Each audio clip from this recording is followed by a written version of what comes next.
Bonjour à toi qui m'écoute. Donc si tu tombes sur cette vidéo, sache que tu es sur la chaîne bonus de David, fils de Momon. Tu n'es pas sur la chaîne officielle où il y a tous mes clips vidéo, mes anciennes reprises que je faisais avant des animés et des mangas où j'ai un petit peu arrêté de le faire, où je mets que des compositions maintenant. Mais tu es sur la chaîne bonus de David, fils de Momon. Sur cette chaîne bonus, je mets des vidéos où je parle de ma maladie, car j'ai effectivement une maladie psychiatrique qui s'appelle la schizophrénie et la bipolarité. Ça ne se voit pas en surface, mais je prends des cachetons matin et soir pour éradiquer la maladie et pour pas qu'elle fasse surface justement et pour pas qu'elle me nuise au quotidien. Si je n'avais pas ces cachets, je serais probablement en hôpital psychiatrique ou dans une tombe. Parce que quand je prends pas mes cachets, je suis une personne mystique qui peut faire n'importe quoi et qui peut aller jusqu'à se faire écraser en voiture. Évidemment, je ne suis pas une personne inconsciente ou idiote, mais quand je suis sous l'influence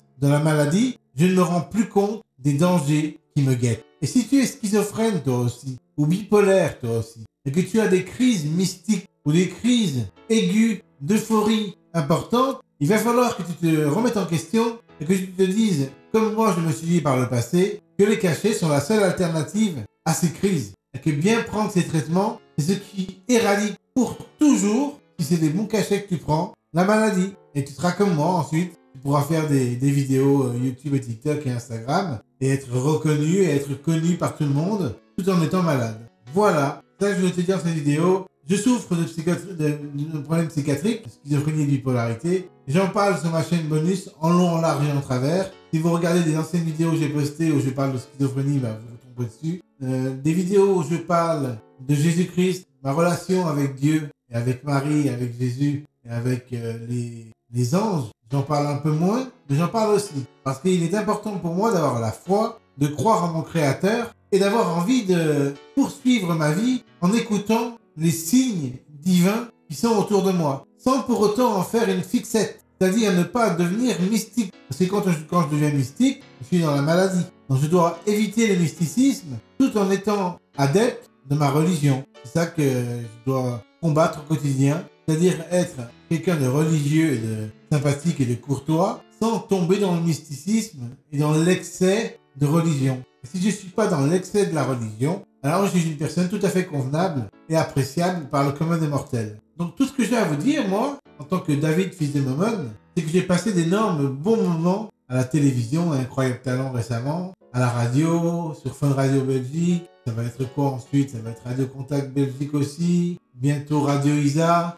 Je vais passer de très bons moments en radio, peut-être même revenir à la télé parce que j'ai eu le Golden Loser, Incroyable Talent. C'est possible qu'il me rappelle pour la télévision. Donc de nombreux projets sont en cours pour moi et ma maladie, il faudrait vraiment pas que je tombe malade, quoi. Mais vous inquiétez pas, je gère ma maladie depuis maintenant plus d'un an et demi. Ça fait plus d'un an et demi que je ne fais plus l'hôpital psychiatrique. Donc dit comme ça paraît incroyable, hein. Juste un an et demi, quoi. Ça veut dire qu'il y a un an et demi, j'étais déjà en hôpital psychiatrique. Mais le fait de m'être consacré pleinement à l'éradication de la maladie, ça m'a beaucoup aidé. Parce que le fait de me passionner par mes vidéos YouTube, TikTok et Instagram, trouver une vocation, trouver quelque chose qui m'anime, qui me motive au quotidien, qui me donne envie d'avancer, et bien ça a permis de faire s'éteindre la maladie. Parce que la maladie, c'est finalement un abus de confiance en soi et d'estime de soi. Croire qu'on se prend pour Jésus, par exemple, c'est du mysticisme absolu. Et c'est une erreur de pensée,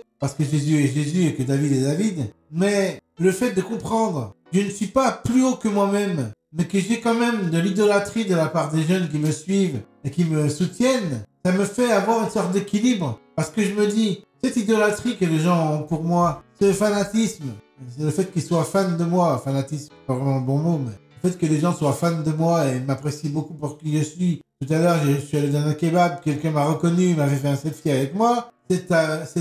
Presque cette adoration de moi-même me fait avoir les pieds sur terre. Parce que comme j'ai eu la maladie avant, où je me prenais pour Dieu finalement, je me prenais pour Dieu. Et cette prise de conscience que je ne suis pas Dieu, et que Dieu est au-dessus de moi, fait que j'ai les pieds sur terre dorénavant. Donc quand les gens sont fans de moi, je me dis, oui, mais je ne suis pas Dieu. Oui, mais je suis un être humain. Oui, mais je suis quelqu'un de terre à terre. Je suis quelqu'un de normal. C'est pas parce qu'on est fan de moi que je vais m'enorgueillir et devenir Dieu. Parce que là, je tomberai malade. Et je veux plus tomber malade. Donc c'est ça qui est bien avec ma maladie, c'est que comme je ne veux plus toucher l'expérience mystique et divine de Dieu pour la fuir et pour être moi-même un être humain normal, eh bien, le fait d'avoir des fans, ça me fait à chaque fois me reposer la question, est-ce que je me sens comme Dieu ou est-ce que je me sens comme un être humain? Et quand je vois que je me sens pas comme Dieu, c'est que je suis pas malade. Donc ça va très très bien. Et le fait d'avoir plein de fans, ça me fait à chaque fois me reposer la question, dans quel curseur je me trouve?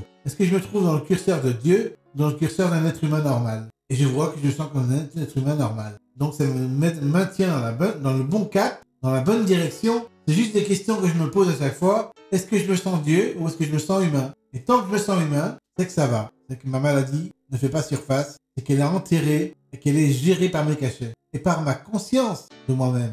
Donc voilà, j'espère que cette vidéo vous aura inspiré. Vous savez, je suis quelqu'un de malade quand je prends pas mes cachets, mais quand je prends mes cachets, je suis parfaitement stabilisé et je me rends bien compte de tous les enjeux, tout ce qui m'arrive, si c'est lucide ou si c'est fou. Quand c'est fou, il n'y a plus de contrôle. Et quand il n'y a plus de contrôle, ça fait peur à mon entourage. Mon entourage se rend compte que je débloque et me fait bien comprendre. Mes parents me font bien comprendre que ça va plus. Et dans ce cas-là, je reprends des somnifères, je redors. Le lendemain, ça va mieux. Et on peut poursuivre notre existence de manière sereine. Donc cette maladie que j'ai est un aiguillon pour me sentir mieux. Donc c'est super d'avoir cette maladie en fait. Je remercie la maladie qui me permet de ne pas me prendre pour plus que je ne suis et pour vivre de manière terre à terre comme un être humain normal qui, malgré qu'il ait une cote de popularité grandissante, ne se sent pas péter plus haut que son derrière.